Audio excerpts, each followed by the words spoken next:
آج کی اس ویڈیو میں آپ کو زمین کے آخری کونے کے بارے میں بتانے جا رہا ہوں کہ کیا واقعی میں زمین کا کوئی آخری کونا ہے؟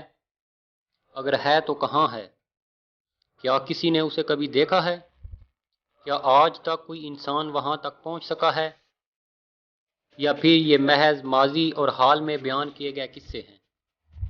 تو ان سوالوں کا جواب ڈھونڈنے کے لیے چلتے ہیں ہماری آج کی ویڈیو کی طرف۔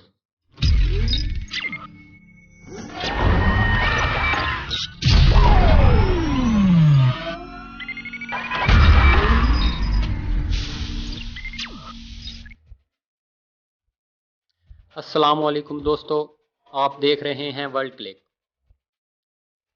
اللہ تعالیٰ کی بنائی ہوئی اس وسیع و عریض کائنات جو اربوں خربوں ستاروں اور گلیکسیز پر مشتمل ہے، اگر انسان اس پر تجربات کرنا شروع کر دے تو انسان کی زندگی ختم ہو سکتی ہے، لیکن اللہ کی بنائی ہوئی کائنات کا تھوڑا سا حصہ بھی بیان نہیں ہو سکتا۔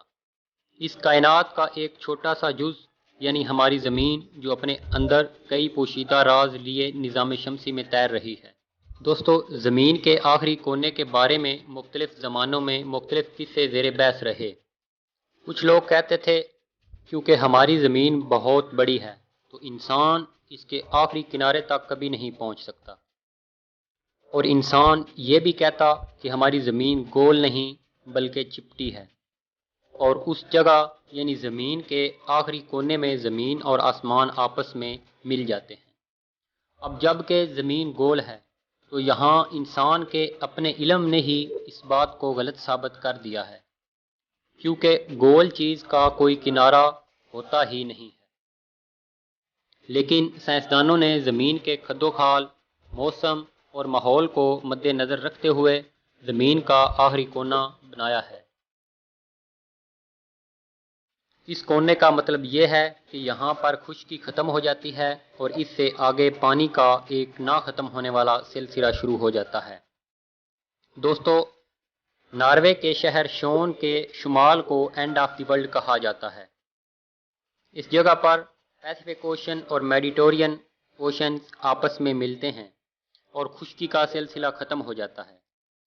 دنیا بھر سے آنے والے سیاح یہاں آنے پر اپنے لیے فخر محسوس کرتے ہیں۔ اسی طرح قطب شمالی کے نزدیک ترین روس میں سائبیریا کا انتہائی شمالی علاقہ جو یمل کہلاتا ہے، اور اس جگہ پر درجہ حرارت -90 ڈگری تک چلا جاتا ہے۔ یہ جگہ بھی اینڈ آف دی ورلڈ کہلاتی ہے۔ یہاں دنیا کے گیس کے سب سے بڑے ذخائر ہیں، اس لیے یہاں دنیا کی چند عالمی کمپنیز نے اپنے ڈیرے ڈال لیے ہیں۔ اس جگہ پر رہنے والے لوگ انتہائی کم تعداد میں ہیں اور دوسری دنیا سے بالکل مختلف اور الگ تھلگ زندگی گزار رہے ہیں۔ اس جگہ پر زمین میں کئی جگہوں پر بڑے بڑے گڑھے ہیں۔ ان کے بارے میں کچھ لوگوں کا کہنا ہے کہ یہاں بھی شہاب ثاقب کے بڑے بڑے ٹکڑے گرے تھے جن کی وجہ سے زمین اندر دھنس گئی تھی، اور کچھ لوگوں کا یہ بھی کہنا تھا کہ زیر زمین گیسوں کے بھرپور دباؤ نے زمین کی سطح کو اندر کھینچ لیا۔ یہ گڑھے سائز میں بہت بڑے ہیں اور لوگ ان سے کافی حیران بھی ہوتے ہیں۔ تو دوستو، زمین کے آخری کنارے کے بارے میں اب آپ جان چکے ہیں۔ اگر آپ کو ہماری ویڈیو اچھی لگی ہے تو ہماری ویڈیو کو لائک کریں، شیئر کریں اور ہمارے چینل کو سبسکرائب کریں۔ ملتے ہیں آنے والی نیو ویڈیو میں، تب تک کے لیے اللہ حافظ۔